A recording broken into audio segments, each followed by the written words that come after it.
The movie begins as we see our protagonist, Will, with his girlfriend, Kira. They are heading to a dinner party hosted by Will's ex-wife, Eden, and her new partner, David. Kira tells him they should not go if he's not ready, but he assures her that he's fine.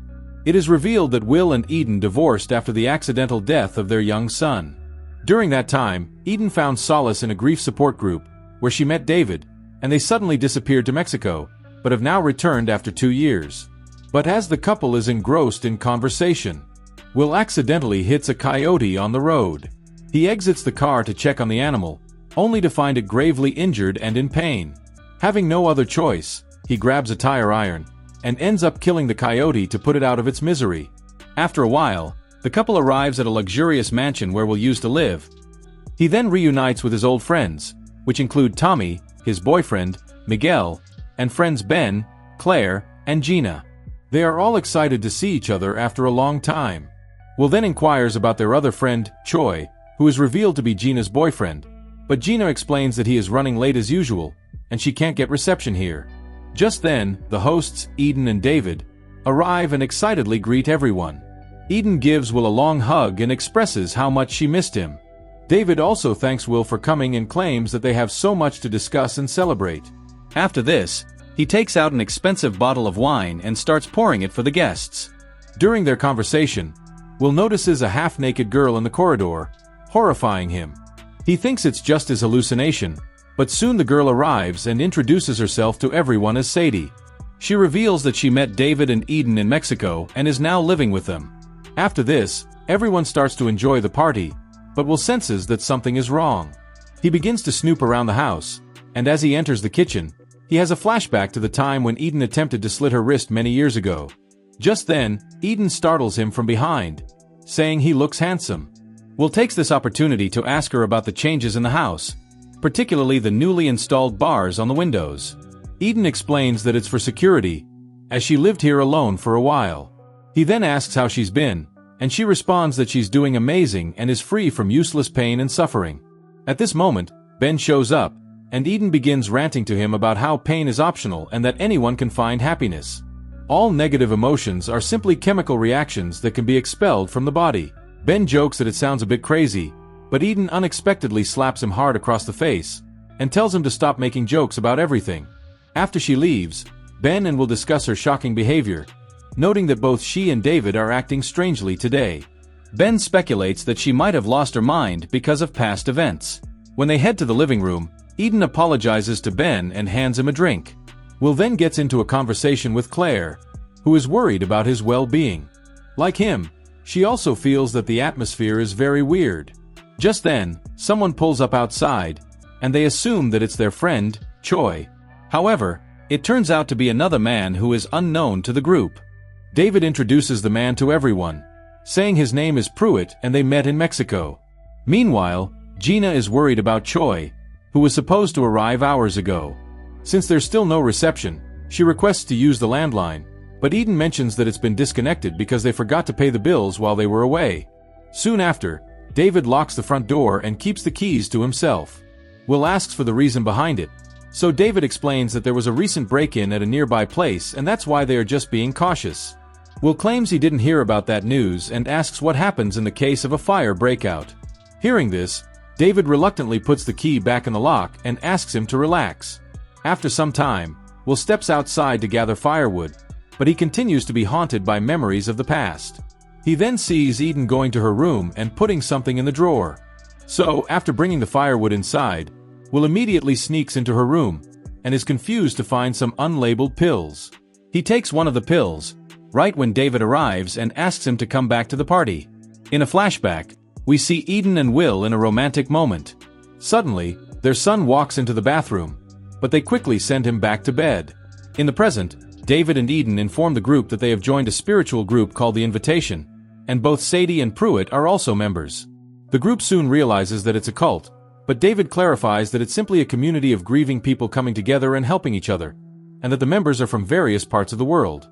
Following this, David decides to show the group a recruitment video. In the video, the cult leader from Mexico reveals his community, and explains that their family welcomes anyone seeking to help themselves. He asserts that the human brain possesses the ability to heal, and he has dedicated his life to rewiring traumatic experiences. Moments later, the cult leader and some members are seen gathering around a woman who is on the verge of death. The leader asks who she is excited to see, and the woman replies her late father and husband. He then comforts her and urges her not to be scared. Shortly after, the woman passes away, and the leader asks the other members to join in and feel her spirit. Everyone in the room is unable to believe they just witnessed someone's death, but David and Eden try to convince them that they just wanted to show that death isn't something to be scared of. David then explains that when he lost his wife, he turned to cocaine to cope with his grief and was in a mess. However, after joining the invitation, he found relief from the pain and regained control of his life. He also begins discussing Eden's struggles with the death of her son, but this conversation makes Will very uncomfortable. Moments later, the doorbell rings, so Pruitt and David answer the door and talk to some unknown people. While talking to Gina, Will is distracted by David's interaction at the front door with those strange people, and David soon claims that they were just neighbors looking for a party. Afterward, Will seems very disturbed, so he excludes himself from the group and stays in the kitchen. Miguel inquires if everything's fine. Since he is a doctor, Will shows him the pill he found in Eden's drawer and asks what it is. Miguel identifies it as a barbiturate, but claims that it's only dangerous if one takes too much of it. Later on, David apologizes to everyone for making them watch the disturbing video. He then suggests that they should play a game called I Want, where everyone just expresses what they want. Sadie takes the initiative and wants to tell everyone that she loves all of them. She then kisses Gina directly on the lips, which takes everyone by surprise. Following this, Pruitt wants to share about his late wife, and gathers everyone's attention. They were married for 8 years and one day, they had a foolish argument while he was drunk. In a moment of anger, he struck her, causing her to accidentally hit her head and pass away. He reveals that he spent 7 years in prison for his actions, yet upon his release, he was the same man. Pruitt says that only by accepting the invitation could he get rid of that evil part of himself. Hearing this story, everyone is horrified. Claire in particular seems very uncomfortable, so she decides to leave. David tries to convince her to stay, but Will insists that she should be allowed to depart if she wants. While Claire is leaving, Pruitt informs her that he parked his car behind of hers and needs to move it. They then exit together, and Will watches on from the window. He observes Pruitt moving his car to allow Claire to depart. However, as she drives away, Pruitt stops her for some reason, and David suddenly interrupts Will and claims he wants to talk to him alone. David asks why he is so suspicious of him, and why he seems to have a problem with everything. Here Will apologizes, and admits that perhaps he wasn't ready to come here tonight, so David says they must continue moving forward and living their lives. After some time, the group sits down for dinner, but Will still appears very disturbed. He keeps having flashbacks of the day of a birthday party where his son died accidentally. Feeling overwhelmed, he decides to step outside to clear his head. When he goes downstairs, he glances through a cracked door and observes Sadie making weird faces in a mirror. She notices him, so he quickly makes his way outside. As Will is by the pool, Sadie asks about his relationship with his girlfriend and claims Kira seems distant from him. To his surprise, Sadie suggests that they make love right here. However, he refuses her advances and tells her to go back inside. Afterward, Will tries to find a signal to call Choi since he hasn't shown up yet. Will finally gets some signal and listens to a voicemail from Choi. It turns out that Choi was at the front door earlier in the evening, but he forgot to grab dessert. So, he left a voicemail for Will to pick up the dessert on his way, and he silently joins the group at the dinner table. Suddenly, the lights go off, and Eden appears with a birthday cake for Miguel. Feeling agitated, Will angrily asks the host couple where Choi is, and reveals about the voicemail, and Choi was here at the front door earlier.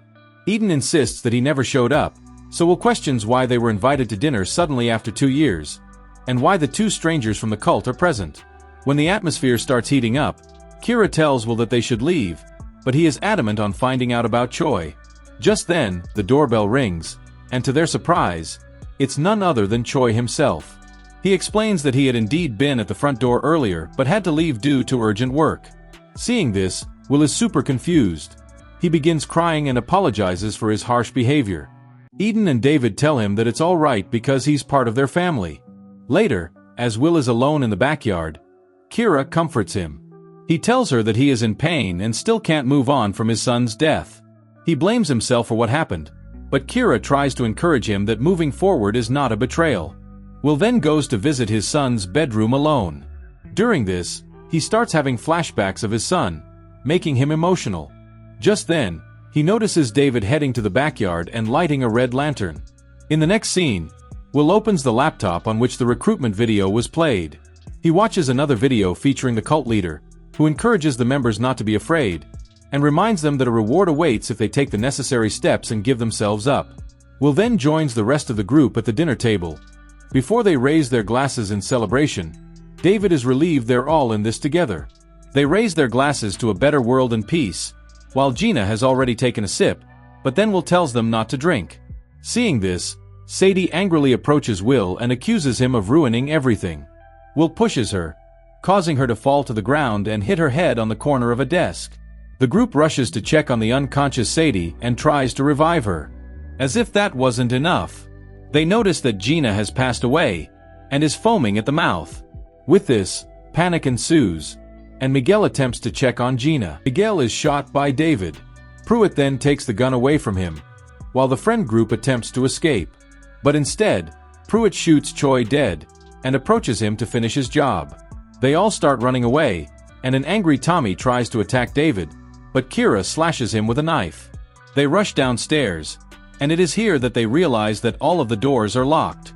Will and Kira lock themselves in a room, but realize that all the windows are barred and locked. While hiding, they notice David and Pruitt dragging Ben to the backyard, where they shoot him. Witnessing this horrific act, Kira begins to panic, but Will calms her down. He claims that they can deal with these maniacs, as they are just humans. The two quietly make their way down the hallway, where they overhear David and Eden talking. Eden is appalled by the shooting, claiming that they were supposed to die peacefully from the poisoning. However, David explains that they are chosen, and that they must fulfill their mission anyhow. After they leave, Will takes Kira upstairs, to find out if there's an exit. They come across Sadie along the way, and it appears she has impaled herself with a fireplace poker. Will cautiously takes the poker from her, and they continue forward. Unfortunately, before they can go any further, Pruitt arrives upstairs with a gun. He gets ready to shoot them, but Will quickly dislodges the gun from his hands, and the two engage in a fight. Pruitt gains the upper hand, and is about to kill him, but luckily, Kira steps up and strikes Pruitt with a fireplace poker continuously until he dies. Following this, Will and Kira make their way downstairs, but they come across Eden with a gun. She immediately shoots Will but misses any vital organs. She apologizes to him, and then decides to shoot herself in the stomach. Soon after, David arrives there while calling out for Eden. Will tells him that she has shot herself, but David claims to be glad, saying she is with the others now. Will then warns him not to come closer because they have a gun, but David isn't worried because he's going to die soon anyway. But then, Tommy, who survived the earlier stabbing, intervenes. The two engage in a fierce fight, during which Tommy manages to kill David by stabbing him in the stomach. In the aftermath, Will and Kira approach Eden, who is on the verge of death. She says that she misses their son and asks Will to take her outside. He obliges out of pity and soon, she passes away.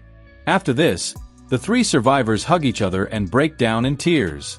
Will and Kira then hear police sirens.